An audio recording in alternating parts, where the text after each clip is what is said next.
Boa tarde. A aprendizagem de português e matemática caiu em todos os anos da educação básica durante a pandemia. E pela primeira vez, a meta de educação no país não foi atingida do primeiro ao quinto ano. A TV ultrapassa o computador como fonte de conexão preferida dos brasileiros à internet. O desmatamento da Amazônia, de janeiro a agosto, é o pior em 15 anos, segundo o Instituto Amazon. Um incêndio atinge 2 parques estaduais de Minas. E ainda, a polícia do Amazonas procura um homem investigado por agredir 8 mulheres. Em Niterói, no Rio, um padrasto é flagrado batendo no enteado de apenas 4 anos. A Ucrânia afirma ter encontrado mais de 400 corpos numa vala perto de uma cidade que estava sob controle da Rússia. E a despedida à Rainha Elizabeth. A entrada na fila foi suspensa, depois que a espera chegou a 14 horas. O Jornal Hoje está começando.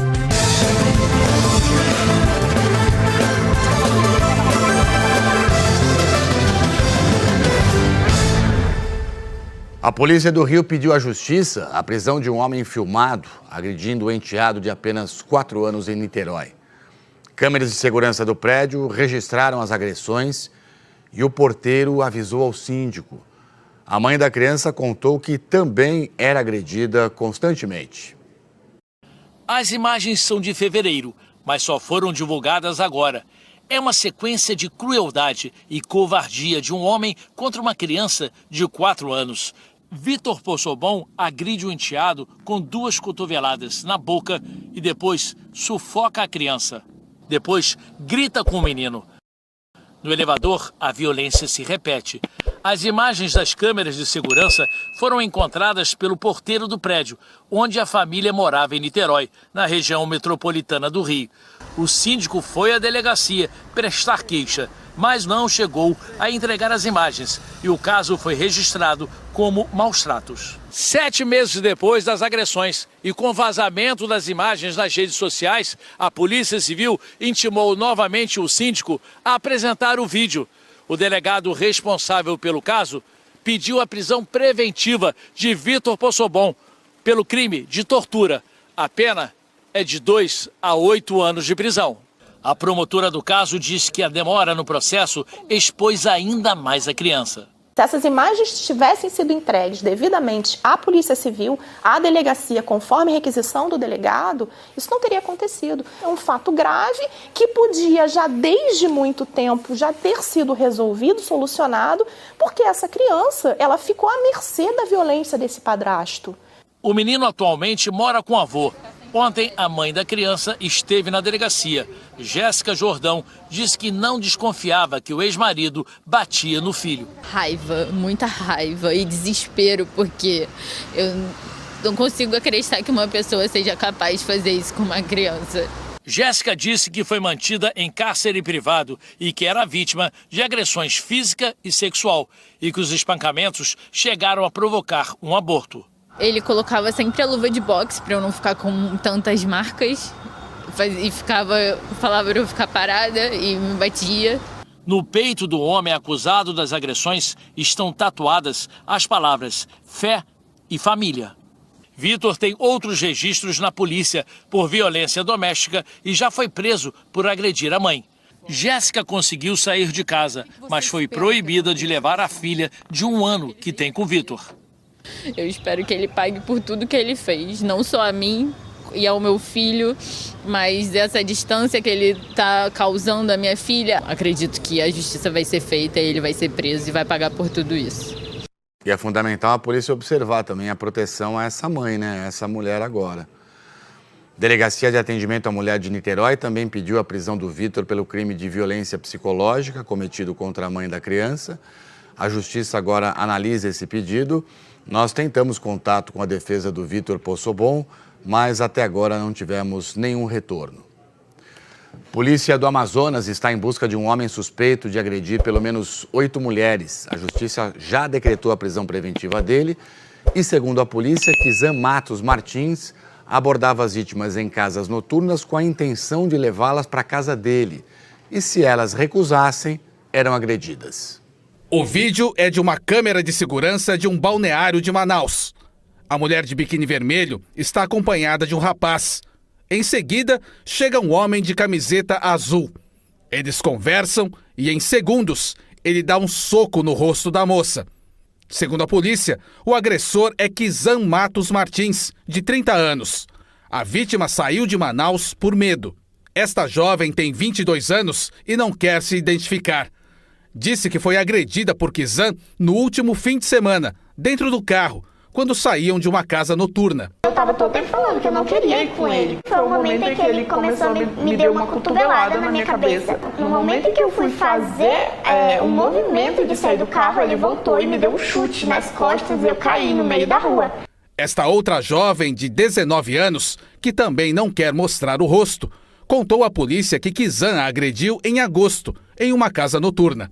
Ele estava falando, querendo me convencer de ir para a casa dele com ele. Uma coisa que não ia acontecer, porque eu já estava decidida que eu não ia.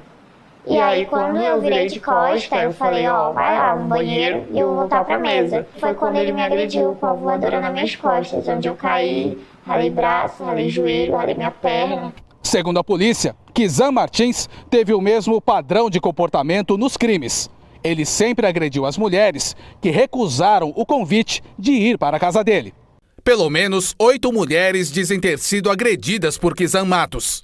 Uma delas relatou que chegou a ser estuprada por Kizan. Antes das agressões serem registradas e investigadas nesta delegacia, as vítimas foram até a delegacia da mulher e foram mal atendidas. Eu me senti culpada, porque pelas formas em que elas colocavam as coisas, era como, se você estivesse em casa, isso não teria acontecido. Baseado nos relatos das vítimas, a polícia pediu a prisão de Kizan à justiça, que já determinou que ele seja preso. Primeira coisa, a ordem pública.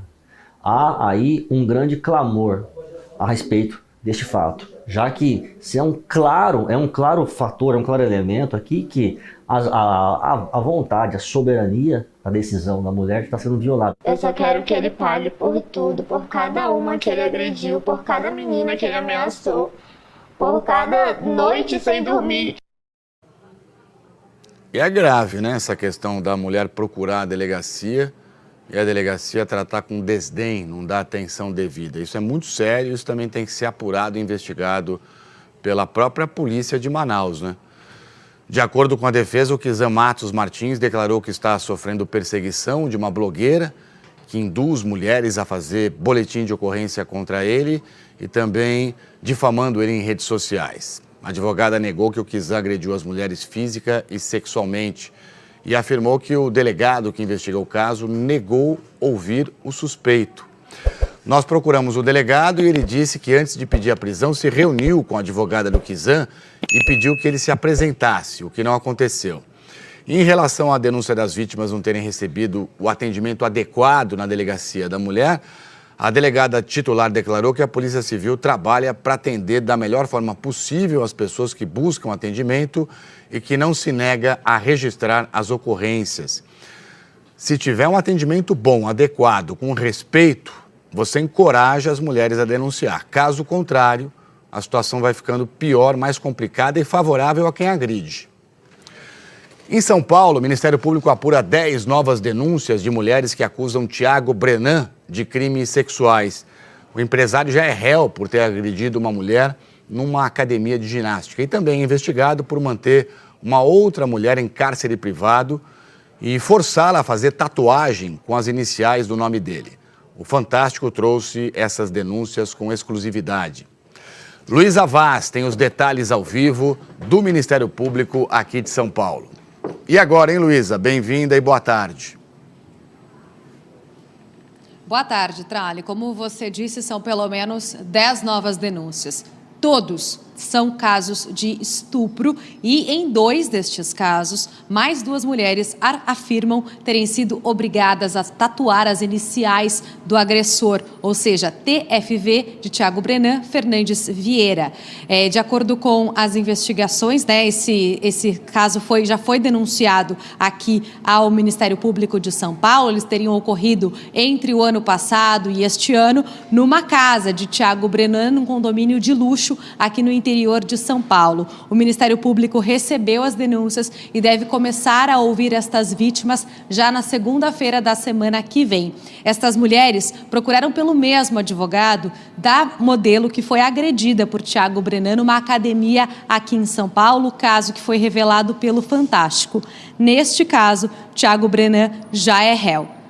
Além de violência sexual, Thiago Brenan também é investigado por ter agredido um garçom no interior do estado de São Paulo. No fim da semana passada, a Polícia Civil cumpriu um mandado de busca e apreensão numa das casas de Thiago Brenan, onde encontrou muitas armas e também encontrou munição. Sobre estas novas denúncias de estupro e também de ter obrigado as mulheres a fazerem tatuagens, nós procuramos a defesa de Thiago Brenan, que não nos respondeu. Thiago Brenan está em Dubai desde o início de setembro. A Justiça determinou que ele retorne ao Brasil até o fim da próxima semana. Caso ele não cumpra essa determinação, a prisão preventiva dele pode ser decretada. Trali. Obrigado, Luísa, pelas informações ao vivo e é claro que a gente vai continuar acompanhando esse caso. O Ministério Público de Minas Gerais denunciou um policial militar pela morte de um homem durante uma abordagem no dia 16 de julho, na região metropolitana de Belo Horizonte. Imagens de câmeras de segurança registraram a ação do militar na cidade de Contagem. Marcos Vinícius Vieira Couto foi levado para trás de um veículo e baleado. Nós mostramos isso aqui na época. E na época também a PM afirmou que o Marcos tentou tomar a arma do policial. Mas uma perícia da Polícia Civil, feita com base nas imagens, mostrou que Marcos não tentou pegar a arma. O sargento Rodrigo Figueiredo Gomes foi denunciado pelo crime de homicídio qualificado. Ele responde ao processo em liberdade. E a Polícia Militar informou que Rodrigo foi deslocado para serviços administrativos. E olha só, chegou a 72 o número de refugiados afegãos acampados no aeroporto de Guarulhos, aqui em São Paulo. O Brasil emitiu pouco mais de 6 mil vistos humanitários desde que o Talibã retomou o poder no Afeganistão um ano atrás. 2.400 refugiados já chegaram ao Brasil, segundo o Itamaraty. E como a gente mostrou aqui no JH semana passada, muitos ficam acampados no aeroporto, não tem para onde ir. Olha a situação. No grupo que amanheceu hoje em Guarulhos, tinha 20 crianças e 2 mulheres grávidas. A Prefeitura de Guarulhos, ONGs também estão dando acolhimento, mas tem mais gente do que vaga. Então, o Ministério Público Federal marcou para hoje à tarde uma reunião com representantes dos governos municipal, estadual e federal, que é o responsável pelos vistos, e a Acnur, que é a agência da ONU para refugiados, também deve participar desse encontro. É importantíssimo, né, que as autoridades se unam para dar toda a assistência necessária a essas pessoas que já vêm para cá por puro sofrimento, buscar pelo menos um alento, buscar pelo menos um acolhimento melhor. E esse trabalho de acolhida é fundamental para os refugiados que têm o desafio de recomeçar a vida do zero num país novo. Há 4 meses, Hatra precisou deixar o Afeganistão e veio para o Brasil. Ela era adolescente no primeiro domínio do Talibã no país onde nasceu e conta que chegou a passar 6 anos sem poder sair de casa. Quando o grupo voltou ao poder, em agosto do ano passado, percebeu que deveria fugir. Vi minha filha no mesmo lugar que eu já estive, sem poder estudar ou sair de casa. Então eu e meu marido decidimos que não seria possível ficar e saímos do Afeganistão. Fomos para o Paquistão e de lá conseguimos o visto para o Brasil. Hoje a família mora em Jundiaí, no interior de São Paulo. Suhai, filho mais velho, tem apenas 12 anos, mas já sabe o que é perder a liberdade. Minha irmã não podia ir para a escola. Eles fecharam as escolas para as meninas, porque dizem que as meninas não podem frequentar as escolas. Para minha família, não era seguro ficar lá. Eles e outros refugiados contam com a ajuda de ONGs, como esta, que em um ano já recebeu mais de 1.000 pessoas. Assim que chegam no Brasil, os afegãos são trazidos para esse hotel em Jundiaí. E aqui eles ficam em quarentena. Eles passam por exames e também são vacinados. E depois de um período de aproximadamente 15 dias, são levados para as novas casas. Lá, os apoiadores ensinam a tirar documentação, tarefas básicas do dia a dia, como ir ao mercado, tudo para eles terem uma independência e começarem a construir novas histórias. Tem muita gente que quer ajudar, mas que não está disposto a ir, assim. Então, se tem um sonho, vontade de ir atrás e fazer, é capaz de mover montanha, sem dúvida. Bashir chegou ao Brasil em maio. Ele era das forças militares e até lutou contra o Talibã. Mas fugiu de Cabul com a família e veio para a cidade de Vassouras, no interior do Rio de Janeiro. No Afeganistão, nossa vida era muito boa. Tínhamos uma casa muito grande, moderna, tínhamos carros e nos dias de folga costumávamos ir aos lugares e parques de diversões que queríamos. Tínhamos uma boa reputação entre a comunidade. Tudo que tinham ficou no Afeganistão. Aos poucos, a família se adapta à nova vida. Bashir disse que já se sente em casa. Conseguiu tirar a carteira de trabalho no Brasil e os filhos estão na escola. Os moradores daqui são muito simpáticos e interagem de tal forma que todos são meus amigos e me respeitam. Isso me faz querer ser um cidadão desta cidade. Que bacana, né? E a família toda ali. Boa sorte para vocês. Tomara que vocês consigam de fato aí se levantar desse sofrimento todo com toda essa ajuda maravilhosa. Autoridades na Ucrânia encontraram centenas de corpos numa vala comum perto da cidade de Izium, que ficou sob controle russo por 6 meses e foi libertada nos últimos dias por forças de resistência, forças ucranianas. Mais de 440 corpos foram descobertos na vala. Algumas pessoas teriam sido mortas por bombardeios e ataques aéreos. Pode ser uma das maiores covas desse tipo na Europa desde a Guerra dos Balcãs, nos anos de 1990. Segundo o chefe de polícia local, a maioria dos corpos encontrados é de civis. A ONU anunciou que quer enviar uma equipe de especialistas a Izium para determinar se são civis ou militares. E se as pessoas foram mortas, se morreram nas hostilidades ou por causas naturais exacerbadas pela ausência de assistência médica. O presidente Volodymyr Zelensky culpou a Rússia e comparou a descoberta ao que aconteceu em Bucha, nos arredores da capital Kiev, no início da invasão.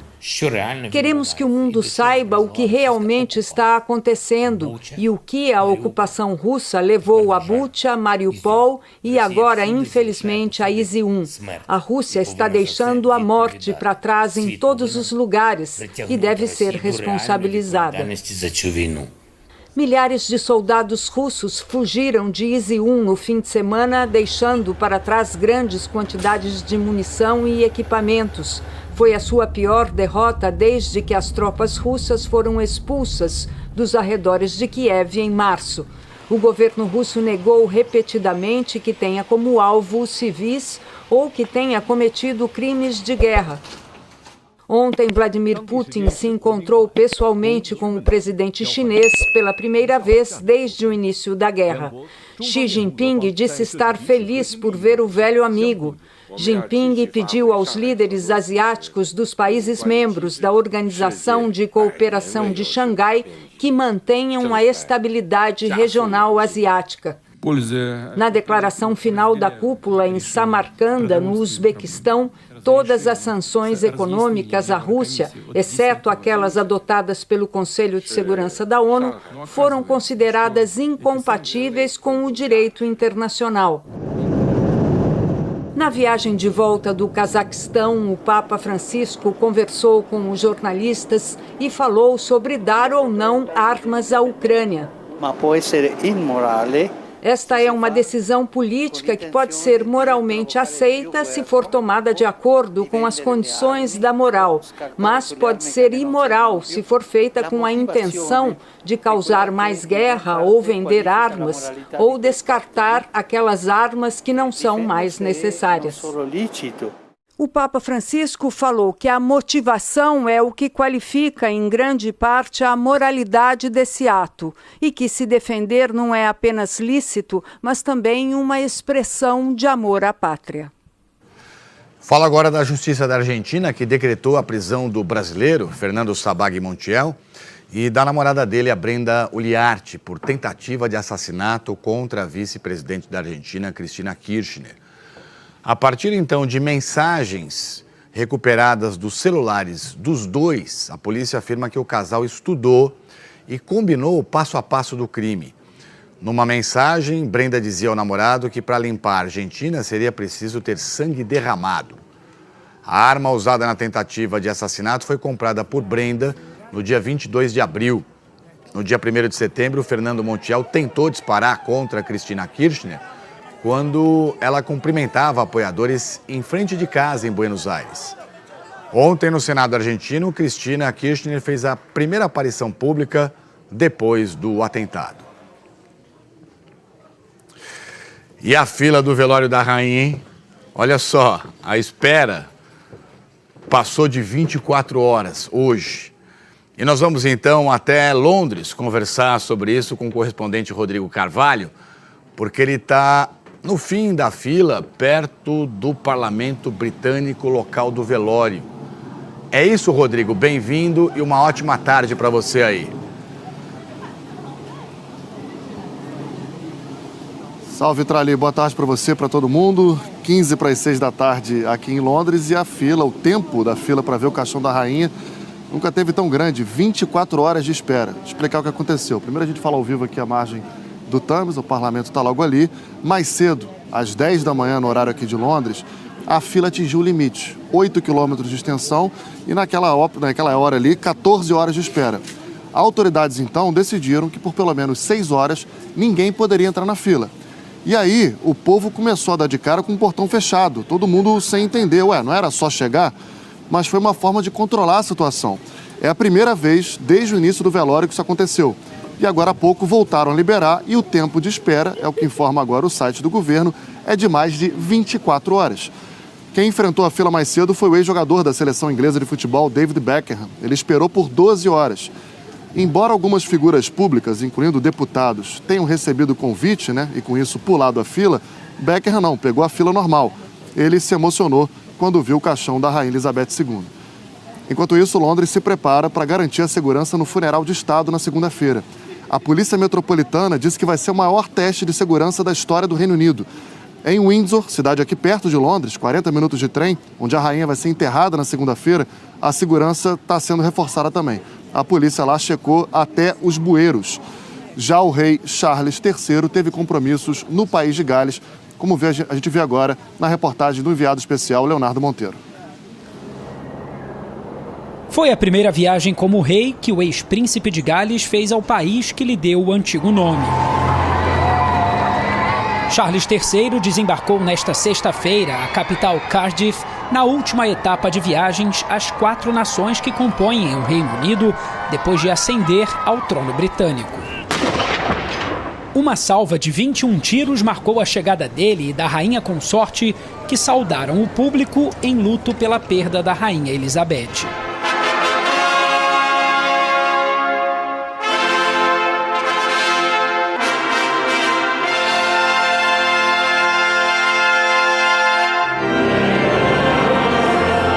Em homenagem à rainha, participaram várias autoridades locais, além de Liz Truss, a nova primeira-ministra do Reino Unido.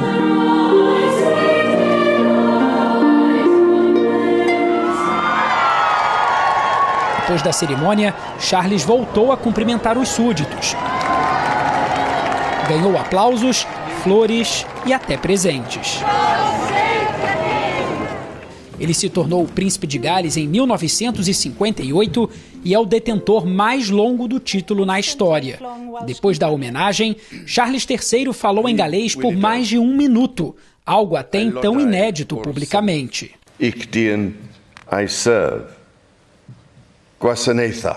Assumo minhas novas funções com imensa gratidão pelo privilégio de poder servir como príncipe de Gales. Esse título antigo, que data da época daqueles grandes governantes galeses, passo agora para o meu filho William, cujo amor por esta terra é ainda maior pelos anos em que ele passou aqui, disse o novo rei. Bydd for Mab William and Durbin a teitl.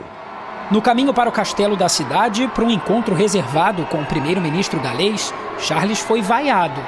Drakeford já havia anunciado que seriam permitidas manifestações políticas contra a monarquia durante a visita do rei. A região tem autonomia política e registra um certo distanciamento da coroa britânica. Ainda hoje, Charles III retorna aqui para Londres para se reunir com líderes religiosos no Palácio de Buckingham. À noite, participa da Vigília da Princesa, ocasião em que o monarca e os irmãos dele ficarão ao lado do caixão de Elizabeth II. O Reino Unido se prepara para receber presidentes, primeiros-ministros e realeza de todo o mundo para o funeral de Estado da Rainha Elizabeth na segunda-feira.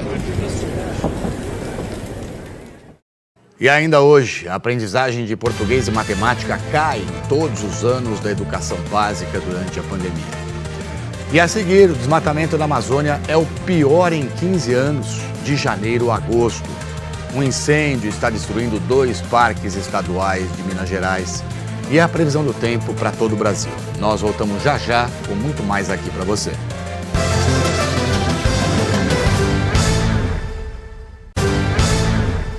Faltam 1:55 agora pelo horário de Brasília. Polícia do Maranhão prendeu 2 suspeitos pela morte de um indígena Guajajara, na cidade de Arame. Vamos ao vivo com a repórter Regina Souza. Regina, bem-vinda, boa tarde. Boa tarde, Tralli. Boa tarde a todos. Os suspeitos foram presos na zona rural de Arame, da terra indígena Araribóia, a 600 quilômetros de São Luís. Eles já prestaram depoimento. A polícia diz que um deles confessou que foi o autor dos disparos. De acordo com o delegado que investiga o caso, eles disseram em depoimento que armaram uma emboscada para Antônio Cafeteiro Souza Guajajara depois de uma discussão em um bar. Antônio foi morto com 6 tiros nas costas quando voltava para casa com a esposa. Ainda segundo o delegado, o corpo do indígena Guajajara foi retirado de um local e levado para uma casa, o que caracteriza a alteração da cena do crime. O delegado diz ainda que com essa confissão do assassinato, a hipótese desse crime está ligado a conflitos com madeireiros e fazendeiros na região está descartada. Tralli. Obrigado, Regina, pelas informações ao vivo. Bom trabalho para você aí. Desmatamento na Amazônia chegou a quase 8.000 quilômetros quadrados entre janeiro e agosto desse ano. É o pior acumulado dos últimos 15 anos, de acordo com o Instituto Amazon. Só em agosto foram derrubados 1.415 quilômetros quadrados de floresta. Além disso, a degradação florestal provocada pela extração de madeira e pelas queimadas cresceu 54 vezes em comparação a agosto do ano passado. O Ministério do Meio Ambiente diz que trabalha com dados do Instituto Nacional de Pesquisas Espaciais e que não comenta dados não oficiais. Em nota, o Ministério da Justiça e Segurança Pública diz que está em execução a Operação Guardiões do Bioma, que combate o desmatamento ilegal, especialmente na Amazônia. E olha que triste, o fogo consome a vegetação nativa de 2 parques estaduais de Minas Gerais. No Parque Estadual do Limoeiro, as chamas já duram uma semana. No Parque do Rola Moça, bombeiros e voluntários tentam controlar os focos de incêndio. O incêndio começou ontem à tarde e atinge uma grande área do parque. 4 aviões com capacidade para transportar até 3.000 litros de água e um helicóptero dão apoio às equipes que seguem por terra. A aeronave vai até a parte central do parque, onde fica essa base de apoio. Lá tem um grande tanque com água, ele carrega essa água e retorna para este ponto onde há essa linha de fogo. O calor, o vento forte e a vegetação seca facilitam a propagação do fogo. Bombeiros e brigadistas enfrentam muitas dificuldades para chegar aos focos por causa do terreno acidentado. A Silvânia é professora em uma escola pública de Belo Horizonte, mas hoje a missão é outra. Ela se uniu a outros brigadistas voluntários para controlar o incêndio. O pior de tudo são os animais. né? Os animais que a gente vê, os pássaros nessa época, eles reproduzem, eles estão com ninhos, então eles não querem sair dali, eles querem a todo custo proteger a sua cria, o que é triste quando a gente vê essa cena. A área atingida pelo incêndio só será divulgada depois que o fogo for completamente controlado. A administração do parque tenta identificar como o incêndio começou, por meio de imagens das câmeras de monitoramento. A suspeita é de que tenha sido criminoso. Sim, com certeza, né? Nós não temos nenhum fator natural, né, de algum raio, alguma descarga elétrica que possa ter provocado no local que foi identificado o início do incêndio. Há informações de possíveis pessoas ontem na parte da tarde soltando fogos de artifício, soltando rojões na parte alta do parque. E essas informações elas estão sendo levantadas pela equipe policial. Desde o início de setembro, Minas Gerais registrou 2.100 focos de incêndio em áreas de vegetação, de acordo com o Instituto Nacional de Pesquisas Espaciais. O Cerrado é o bioma mais atingido e concentra 56% das queimadas, seguido pela Mata Atlântica, com 41% dos focos. Na região central do estado, equipes ainda tentam apagar o fogo que atinge o Parque Estadual Mata do Limoeiro, em Itabira. A queimada começou há quase uma semana e, segundo o gerente do parque, é um dos piores incêndios da história do local. Jaqueline Brasil, boa tarde Oi, e bem-vinda. Boa tarde, obrigada. Boa tarde para você também. Jaque, nenhuma previsão de chuva ou tem alguma coisa para essas áreas tão afetadas pela secura? Hoje tem previsão de chuva sim, agora à tarde, Trali. Depois de mais de 4 meses de estiagem, finalmente cidades mineiras, incluindo Belo Horizonte, toda a região metropolitana, vão receber chuva. Essa chuva não vai resolver todos os problemas, mas vai dar uma aliviada na secura e pode ajudar no combate aos incêndios também. Voltou a chover por causa da passagem da frente fria, a mesma que estava ali no sul e agora está na altura do sudeste. Tanto é que o alerta de temporal permanece para o Vale do Paraíba e litoral norte paulista e para quase todo o Rio de Janeiro. Na cidade do Rio, pode chover forte, olha só como esse céu bem fechado. Não dá para ver nada. Exatamente, e a cidade está em estágio de mobilização justamente por causa da chuva. Máxima de 19 graus só. Aqui em São Paulo faz mais frio, 16 e com aquela garoa que vai e volta. Escuta, e onde mais chove hoje à tarde já? As pessoas tentando se programar já para o fim de semana, né? Você pensa no trânsito de sexta-feira na hora do pico, né, Trali? Nossa Senhora. Pois é. Pode chover em algumas poucas áreas do sul. Você que está no leste de Santa Catarina, por exemplo, em Florianópolis, com 20 graus. Chove no litoral do Paraná, mas no interior, em Curitiba, não. Agora em Curitiba, 15 graus. Em Porto Alegre, em todo o Rio Grande do Sul, o tempo também fica firme. Faz 21. Ainda falando sobre chuva, tem uma boa notícia para você que está no centro-oeste. A frente fria conseguiu avançar um pouco mais pela região e por isso volta a chover em áreas de Goiás, inclusive em Brasília. Depois de 131 dias, a previsão é de chuva isolada, né? Mas já é alguma coisa. Só que ainda faz calor, 32 graus. Pode chover em quase toda a região norte também. Destaco para você aí que está no norte do Amazonas e também em Roraima. No nordeste, do Maranhão até o Ceará e do litoral do Rio Grande do Norte até Pernambuco, pancadas bem isoladas. E a tarde vai ser quente em grande parte do país. Em Salvador e Natal, agora faz 30 graus, 33 para você que está em Cuiabá e 36 em Porto Velho. Vamos para o fim de semana? Qual é o combo que você puxa primeiro aí? Vou começar com um combo calor, tempo firme e alguma chuva boa, né? Combina com o fim de semana. Na região norte, sábado e domingo, tá? Grande parte do nordeste também o tempo firme com calorão. No centro-oeste, chuva isolada, principalmente no domingo. Agora, no sul e no sudeste, o último fim de semana do inverno vai ser de frio, porque o vento frio e úmido vindo dessa alta pressão vai derrubar ainda as temperaturas. E tem risco de geada nas serras gaúcha e catarinense. Em São Joaquim, mínima prevista amanhã de 0, com sensação de -2. Tem combo para todos os gostos, Trali. Tô vendo mesmo, é só pegar o que você quer. Exatamente. Valeu.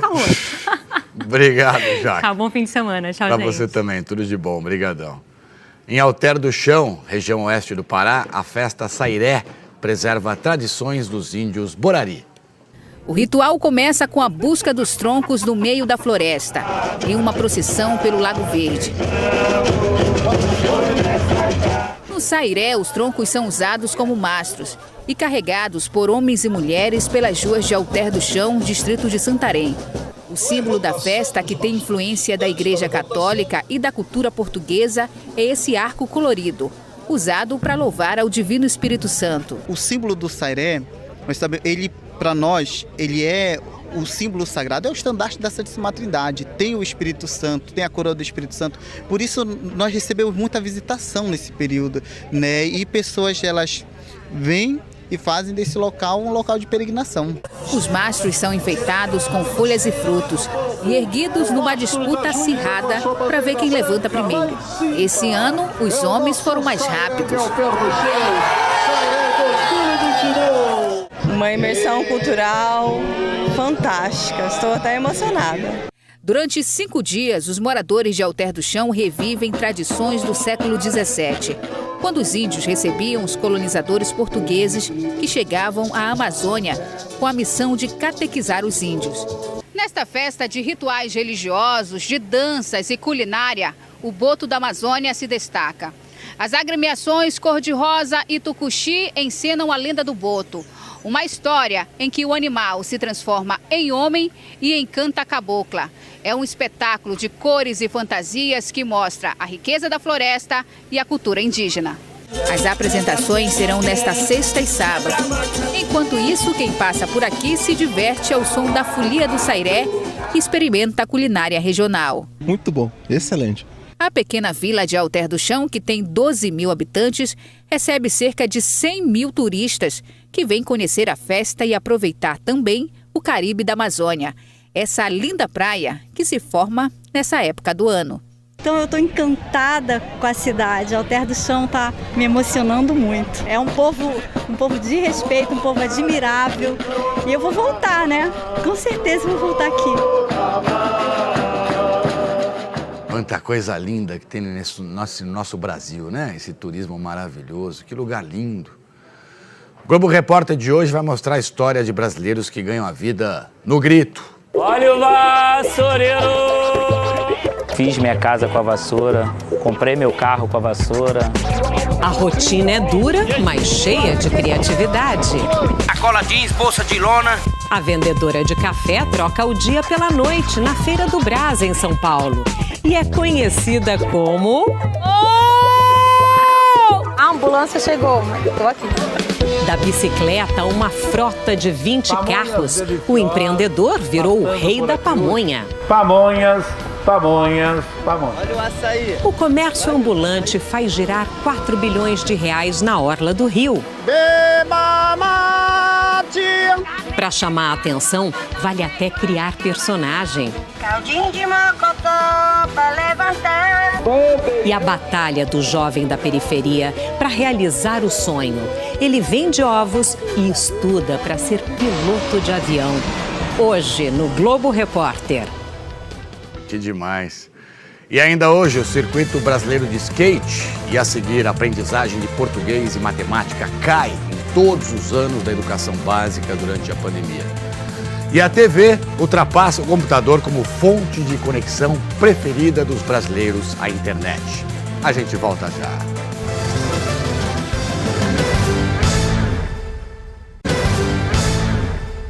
Voltamos sempre ao vivo aqui com você. Pela primeira vez tem mais gente acessando a internet pela TV do que pelo computador no Brasil. É o que revela uma pesquisa divulgada hoje pelo IBGE. Esse som está cada vez mais ficando no passado.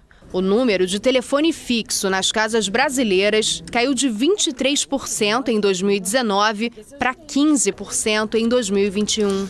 A Suzy ainda tem o dela, principalmente por causa da mãe. Minha mãe, que tem 95 anos e não costuma usar o celular, então ela liga para o fixo. E segundo, porque às vezes eu estou em casa, me distraio, largo o celular em algum lugar e não sei onde é que está, fico desesperada, aí o que eu faço? Pego o telefone fixo e ligo para o celular e acho onde ele está. O celular virou prioridade para a aposentada de 67 anos. Atualmente eu faço tudo, bancos, bater papo com os amigos. O módulo da PNAD sobre tecnologia da informação e comunicação mostrou que em todos os grupos pesquisados houve crescimento de pessoas que usam a internet. O principal aumento foi entre os brasileiros acima dos 60 anos. Entre 2019 e 2021, os domicílios conectados à internet no país passaram de 84% para 90%. 8 em cada 10 brasileiros estão com acesso à internet. Entre 2019 e 2021, o percentual de pessoas conectadas à internet no país passou de 79% para 84%. E o de domicílios ligados à rede aumentou principalmente nas áreas rurais. O que a gente está notando através dessa pesquisa é a chegada da internet não só fortemente em territórios urbanos, mas um avanço muito grande em conectividade rural. Então, o que aconteceu? Primeiro, a chegada do sinal de celular. A forma como as pessoas estão se conectando hoje, primordialmente no Brasil, à internet, é por meio de tecnologia móvel. Não é mais somente através do cabo que chega na casa da pessoa, o que é muito difícil de ser implementado em área rural.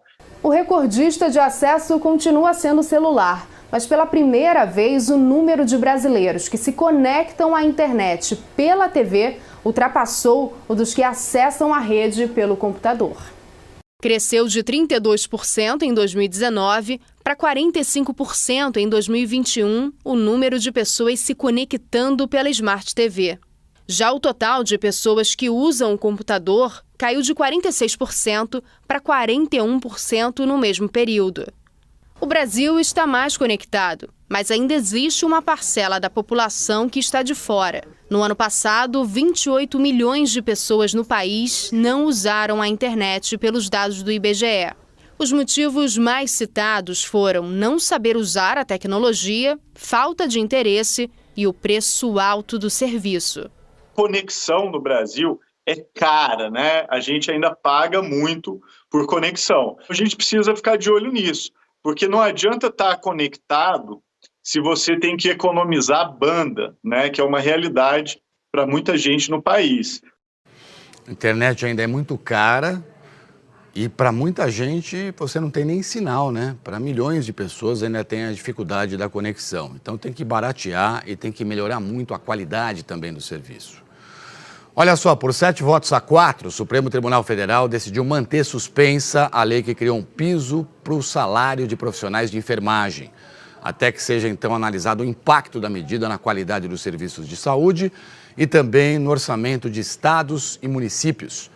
Essa lei, aprovada no mês passado, foi suspensa pelo ministro Luiz Roberto Barroso, depois de uma ação da Confederação Nacional de Saúde, hospitais e também estabelecimentos de serviços. Essa entidade defendeu que a fixação de um salário base para a categoria teria impactos nas contas de unidades de saúde particulares e também nas contas públicas.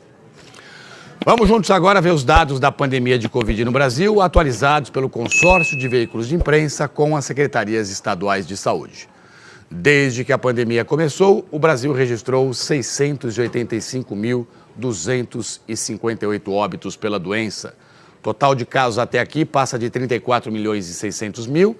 Média de mortes registra 68 óbitos por dia, com 46% de queda na comparação com 14 dias atrás. Média de casos tem uma queda de 56%, na comparação também com a média de 2 semanas atrás. Estamos aí com 8.668 novos diagnósticos por dia. E agora a vacinação, vacina que salva, 57,59% dos brasileiros com 12 anos ou mais já tomaram pelo menos uma dose de reforço. Mais detalhes sobre a situação do seu estado, você confere sempre em g1.com.br/coronavírus. E, por favor, complete o seu esquema vacinal, é fundamental para a sua proteção. O Ministério da Educação divulgou hoje o primeiro retrato do impacto da pandemia no aprendizado de estudantes da educação básica de todo o país. O IDEB é divulgado a cada 2 anos. O índice considera a taxa de aprovação dos alunos e o desempenho dos estudantes em uma avaliação, o SAEB, o Sistema de Avaliação da Educação Básica. A nota dos estudantes nessa prova piorou em todas as áreas avaliadas: português, matemática, ciências humanas e da natureza. Houve queda no desempenho dos alunos do ensino fundamental e médio. De cada 10 estudantes com 7 anos, por exemplo, 3 não conseguem ler palavras isoladas e 2 não conseguem resolver contas de adição e subtração. Os dados foram obtidos no momento em que a maioria das escolas estava fechada ou funcionando de forma remota. Em 2021, o Brasil não atingiu a meta do IDEB em nenhuma etapa da educação básica. Nos anos iniciais, do 1º ao 5º ano, o índice geral foi de 5,8. A meta era 6. Essa foi a primeira vez da série histórica do IDEB, que começou em 2005, que houve piora dos resultados dos primeiros anos do ensino fundamental. Se considerado o índice apenas na rede municipal, que concentra 70% das matrículas, o resultado é ainda pior, 5,5. A coordenadora geral da avaliação disse que o resultado já era esperado. Ela apontou a dificuldade de ensinar crianças a ler e escrever em aulas online. Então, são crianças que entraram no ensino fundamental em 2020, estavam no 2º ano em 2021 e tiveram a experiência deles fortemente marcada pelo contexto pandêmico. Não foge do esperado, porque a gente sabe que para essa faixa etária, nessa especificidade da alfabetização, essa mediação presencial ela é especialmente importante. Este especialista afirma que os governos federal, estadual e municipal devem elaborar ações para minimizar o efeito negativo da pandemia. Entendo que essa deve ser a nossa máxima prioridade do país, para que a trajetória educacional dessas crianças não seja comprometida pelas dificuldades que elas enfrentaram. O Brasil também não atingiu a meta nos últimos anos do ensino fundamental, do 6º ao 9º ano. O índice geral das escolas públicas e privadas foi de 5,1, uma melhora em relação a 2019, mas a meta era 5,5. No ensino médio, o índice em 2021 se manteve em 4,2 e não bateu a meta de 5,2 pontos. Durante a pandemia, o Conselho Nacional de Educação orientou as escolas a não reprovarem os alunos para não prejudicá-los ainda mais. No 1º ano do ensino médio público, por exemplo, a taxa de reprovação e abandono caiu de 21,3% em 2019 para 6,4% em 2020. Por isso, especialistas afirmam que é preciso ter cautela e considerar esses indicadores na comparação com anos anteriores. O Pedro Paulo tem 19 anos e passou 1 ano e meio da pandemia sem computador e sem acesso ao ensino online. Não foi reprovado nesse período e hoje está no último ano do ensino médio. Determinados professores chegam falando com a gente sobre determinados assuntos, a gente não sabe responder, eu mesmo não sei responder, porque às vezes é coisa do 2º ano, do 1º ano, que eu mesmo não sei como responder. Então, assim, a gente realmente a gente procura sempre saber mais, porque a gente não tem conhecimento. Que desafio que está a educação, né? Está igual a fome. O Brasil inteiro tem que se unir para melhorar essa situação toda. E a seguir, os números do Datafolha sobre a corrida presidencial, o dia de campanha dos candidatos e as notícias do esporte com o Caio Maciel. A gente volta já com tudo isso para você e muito mais.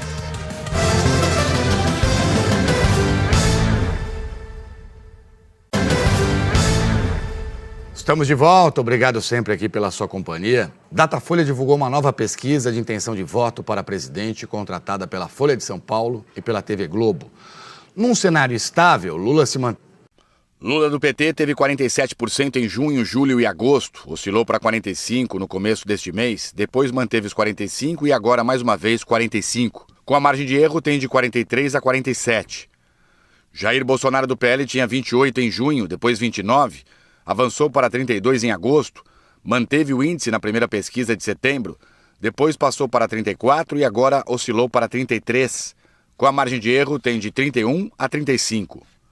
Ciro Gomes do PDT tinha 8% em junho e julho, em agosto 7%, 9% no começo de setembro, depois 7%, agora 8%, na margem de 6% a 10%. Simone Tebet do MDB aparecia com 1% em julho e agosto 2%, em seguida avançou para 5%, e manteve os 5% nas duas pesquisas mais recentes. Com a margem, tem de 3% a 7%. Simone Tebet está tecnicamente empatada com Ciro Gomes. Soraya Tronic, do União Brasil, não era candidata até julho. Em agosto não pontuou, depois 1%, agora 2%, com a margem de 0 a 4%. Soraya Tronic está tecnicamente empatada com Simone Tebet.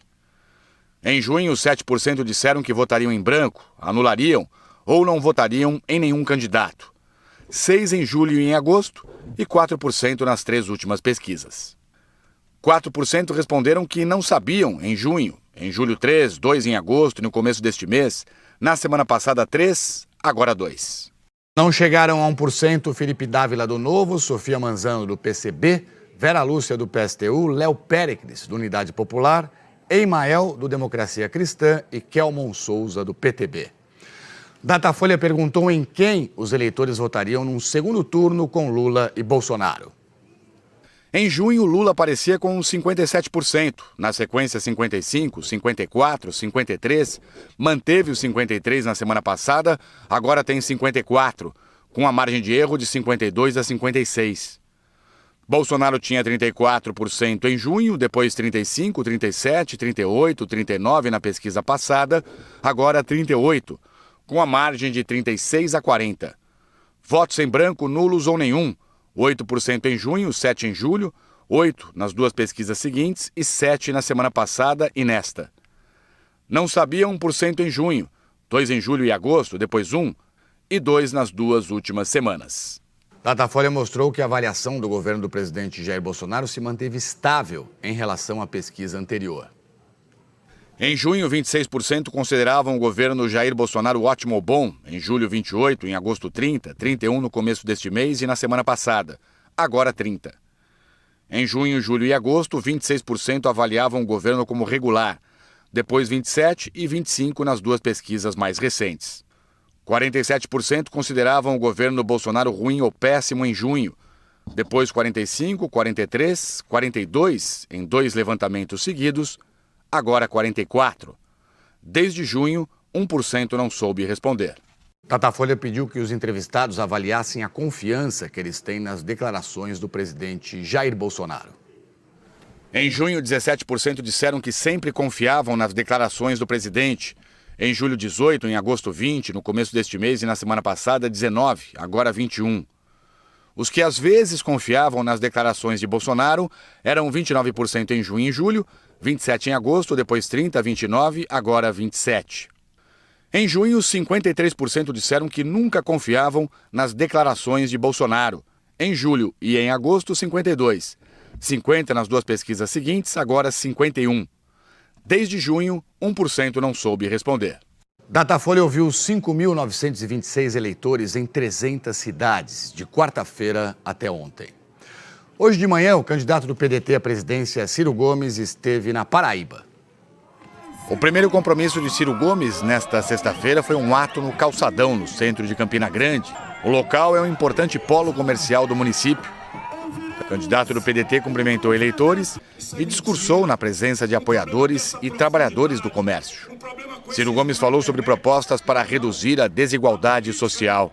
Citou ideias para um novo modelo previdenciário e disse que, se eleito, vai simplificar o sistema tributário brasileiro. Eu quero simplificar gravemente o sistema tributário, porque só no Brasil você tem 6 tributos sobre o valor adicionado que cobra muito mais do pobre e da classe média do que dos ricos. Para que eu faça isso num país que está com as contas muito ruins, eu preciso cobrar mais dos super ricos. Não é muito não, mas eu preciso cobrar um pouquinho mais dos super ricos para banir a miséria do povo brasileiro. Simone Tebet, do MDB, está no Maranhão. A candidata caminhou pelo Centro Histórico de São Luís, reconhecido como Patrimônio Cultural Mundial pela Unesco. Também visitou o mercado público. Simone Tebet prometeu que, se eleita, vai desenvolver o turismo interno no Brasil. Diz que essa é uma indústria que polui pouco e gera muito emprego e renda. Prometeu reduzir impostos do setor. Sobre os planos para a região, diz que é preciso direcionar mais investimentos federais para onde os índices de desenvolvimento são piores. Que o dinheiro que sai, que é dinheiro do povo, chegue verdadeiramente aqui. É possível garantir ao norte, nordeste e centro-oeste do Brasil a mesma qualidade de vida para as nossas crianças, para os nossos jovens, para os nossos trabalhadores que o sudeste tem. Ou seja, mesmo índice de desenvolvimento humano, o IDEB da educação de qualidade e o mesmo percentual de emprego. Luiz Inácio Lula da Silva, do PT, não teve agenda pública de campanha hoje pela manhã. Ontem, Lula viajou para Montes Claros, em Minas Gerais. Do aeroporto, foi direto para um hotel onde deu uma entrevista coletiva. Falou que, se vencer as eleições, o combate à fome e à pobreza serão prioridades em seu governo. Lula também participou de um comício na praça central da cidade. Ele foi recebido por militantes e apoiadores que cercaram o palco. Em seu discurso, ao lado de políticos aliados, Luiz Inácio Lula da Silva voltou a defender os direitos dos indígenas e das mulheres. Precisamos acabar com a violência contra a mulher nesse país. A mulher não pode ser tratada como objeto de cama-mesa. A mulher não pode ser tratada ganhando menos que o homem, fazendo a mesma função. A mulher nasceu para fazer o que ela quiser. O presidente candidato à reeleição do PL, Jair Bolsonaro, está no Paraná. Jair Bolsonaro chegou a Ponta Grossa, no interior do estado, por volta das 10 horas da manhã. Ele cumprimentou e tirou fotos com apoiadores que esperavam do lado de fora do aeroporto. De lá, foi até a cidade de Guamiranga e saiu em uma motociata até chegar a Prudentópolis. Jair Bolsonaro fez um discurso em cima de um caminhão de som. O candidato à reeleição do PL disse para apoiadores que o agronegócio é a locomotiva do Brasil. O agronegócio é a locomotiva da nossa economia. E o trabalho de vocês, mais do que divisa, nos garantem a segurança alimentar e a segurança alimentar também de mais de 1 bilhão de pessoas ao redor do mundo. O Brasil vai indo muito bem na sua economia. O candidato do Novo, Felipe Dávila, está fazendo campanha em Minas Gerais. A primeira cidade que Felipe Dávila visitou foi Uberlândia, no Triângulo Mineiro. Ainda no aeroporto, falou sobre a proposta de abertura total da economia brasileira. A abertura da economia nós precisamos fazer de forma gradual para que a indústria possa seguir o exemplo do agronegócio. O Brasil precisa abandonar as reservas de mercado, abrir a economia, porque nós acreditamos na garra, no empreendedorismo do brasileiro, que é capaz sim de vencer mercados internacionais, trazer prosperidade e investimento externo para a retomada da economia. Caio Maciel, chega mais, meu amigo. Boa tarde, bem-vindo. Boa tarde, Tralli. Caio? Tudo certo, e com você? Alegria ter você aqui. Escuta, vamos dar um rolê de skate pelo Recife? Bora, porque o bicho tá pegando no principal campeonato de skate do Brasil, o STU, né? E a gente vai ter categorias na disputa que tá rolando lá, tanto na categoria Street como Parque, que são as duas modalidades olímpicas. E vamos para lá então, falar porque tem também medalhista olímpico na competição. Bora pra pista falar com o Lucas de Sena, que tá ao vivo. Fala, Lucas, boa tarde para você. O bicho tá pegando aí já, hein? E aí, Caio, tudo bem? Tralli, amigos e amigas que nos acompanham no jornal hoje. Já tá pegando, inclusive, viu?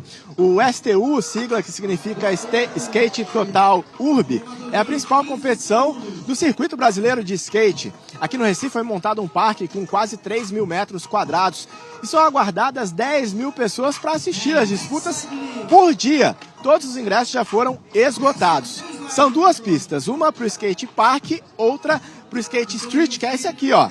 O skate de rua, onde nesse momento estão rolando as eliminatórias masculinas. Amanhã teremos as semifinais, no domingo as finais. No feminino a competição começa pelas semifinais, amanhã no domingo também teremos as finais. A Raíssa Leal, que é forte candidata ao título, chegou hoje ao Recife. Ela que é maranhense, está super feliz em poder competir na sua região Nordeste, disse que está com a expectativa lá em cima. Essa é a De Raíssa Leal e Pedro Barros, medalhistas olímpicos em Tóquio, a Carol e Tapioca, que sonham seguir o caminho dos ídolos. 100 dos principais skatistas do Brasil estão no Recife para a terceira e última etapa do STU. Então, eu sou de Fortaleza, Ceará, e está sendo um prazer enorme estar representando o Nordeste aqui em casa, bem dizer. Chegar antes e ser acolhida por um coletivo feminino de skatistas, para Carol, é uma condição melhor para um bom resultado. Expectativa semelhante à do Tapioca, paulista criado em Pernambuco só disputou a primeira etapa do STU em Criciúma, para onde foi só com o dinheiro da passagem de volta, depois de vender rifa e água. Ia acampar na pista. Quando chegou na pista, os caras disseram que não podia acampar, que a pista era fechada à noite, e eu ia acampar no cemitério. Mas graças a Deus, o Pedro Barros passou lá com os outros caras e, pô, trocou uma ideia comigo, me levou pro hotel, pagou a diária lá e foi o que me salvou. Há uma disputa, mas no skate sempre prevalece a amizade. E agora em casa, os nordestinos retribuem o acolhimento. Para a disputa do STU aqui no Recife, a pista de skate street, o skate de rua, foi reformada. E essa pista aqui, que é para o skate park, foi construída exclusivamente para a competição. São legados que vão ficar para a cidade e para toda uma nova geração de praticantes do skate. Há 20 anos o Guga pratica e ensina o skate. Desde crianças como a Lari, que sonha ser profissional. Um dia quero ser igual a Raíssa. Há adultos como a Maria Eronildes, que trouxe a filha Maria Eduarda e se apaixonou pela modalidade, inspirada na história de vida do Guga. Comecei dando aula de skate a crianças em situação de rua e hoje em dia eu sou educador social, né? Todo dia eu chego em casa feliz por estar trabalhando. Cada sorriso aqui já me paga. É massa isso, velho. Massa esse Guga, né? Gente boa demais. Isso, velho. Ô, Caio, futebol já tem finalistas, então, na Copa do Brasil, certo? A gente tem falado da Copa do Brasil aqui no JH, né, Tralli? Final definida. Agora é o seguinte, é o clássico das multidões na final, Corinthians e Flamengo, né? O Corinthians venceu em casa o Fluminense ontem por 3-0. A gente tem os gols aí, ó. Primeiro do Renato Augusto, golaço, hein, Tralli? Olha. Uau. Depois o Juliano fez o segundo e para fechar o Felipe Melo fez contra o terceiro. E na quarta-feira o Flamengo já tinha vencido o São Paulo na outra semifinal com esse golaço do Arrascaeta. Então, finais definidas, Corinthians e Flamengo na final. Elas vão acontecer dia 12 e 19 de outubro. O sorteio do mando de campo, né? Onde vai ser o primeiro jogo em São Paulo, no Rio, será na terça-feira. Traz pra gente o Brasileirão no fim de semana, como é que fica a rodada? Bora, a gente tem aqui no telão, né, a 27ª rodada do Campeonato Brasileiro, começando amanhã com Avaí e Atlético Mineiro, Botafogo e Curitiba, aí os jogos vão pro domingo, né, um primeiro jogo às 11 da manhã, que é Bragantino e Goiás, aí tem os dois jogos que vão ser transmissão da Globo, Fla-Flu, ó que jogaço, Flamengo e Fluminense, que rivalidade, e também Ceará e São Paulo. Os jogos seguem mais tarde aí com América Mineiro e Corinthians, Juventude e Fortaleza, Palmeiras e Santos, outro clássico, outro jogaço, né? E Atlético Paranaense e Cuiabá. E para fechar a rodada, na segunda-feira tem um jogo isolado aí, Atlético Goianiense e Internacional às 8 da noite. Traga. Escuta, Copa do Mundo, 65 dias só, né, para começar? Tá chegando, hein? Tá chegando. E tem novidade no apito, é isso? Cara, uma novidade bem legal, viu, Tralli? Que demorou, inclusive, uma ótima novidade, porque pela primeira vez a gente vai ter participação das mulheres na arbitragem e o Brasil tem uma representante. A tarefa é clara e não necessariamente simples. Ser, à beira do campo, os olhos do árbitro principal.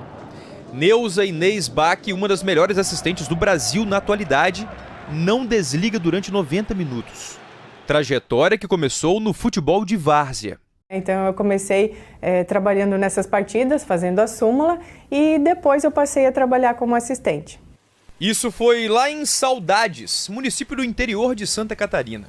Para fazer o curso de arbitragem e depois trabalhar no campeonato estadual, Neuza percorria 600 quilômetros todo fim de semana. Hoje, já são mais de 120 partidas na Série A. A mulher, recordista de jogos na arbitragem do Brasileirão. Entre grandes eventos, trabalhou na Copa América Feminina em 2018, na Copa do Mundo Feminina em 2019 e no Mundial de Clubes em 2020. Em novembro, mais um sonho será realizado. A Copa do Catar. Eu estou tendo essa felicidade de passar, de poder não só acompanhar uma Copa do Mundo, mas fazer parte dela, né? Tá vivenciando essa Copa do Mundo. E eu me sinto feliz e muito lisonjeada por estar podendo viver tudo isso na minha carreira. Olha o significado dos números, hein? Em nenhuma das 21 edições de Copas do Mundo até hoje, mulheres foram escaladas na arbitragem. A primeira vez vai ser agora na Copa do Mundo do Catar. Somando os árbitros de campo, os principais, os assistentes e os árbitros de vídeo, são 129 escolhidos. Entre eles, 6 mulheres. Ainda é muito desproporcional, mas não deixa de ser um momento importante. Pode ser o começo de uma nova história e com uma brasileira entre as convocadas.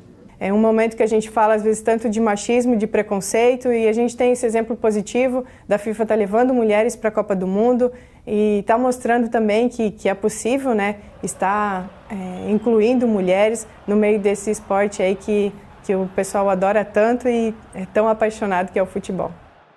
E que seja só o começo, né, Caio? Tem que levar cada vez mais mulheres, né, para os jogos aí. Sem dúvida, é o espaço delas, né, que elas podem ocupar quando elas quiserem. Então, parabéns para a Neuza aí, que é uma grande representante nossa, né, Tra? Parabéns e boa sorte. O Jornal Hoje termina aqui. Você acompanha outras notícias à noite no Jornal Nacional, né, notícias do Brasil e do mundo. E logo mais já pode rever nossas reportagens no Globoplay. Obrigado pela sua companhia. Tenha um excelente fim de semana. Boa tarde e fique em paz. Boa tarde, boa sexta.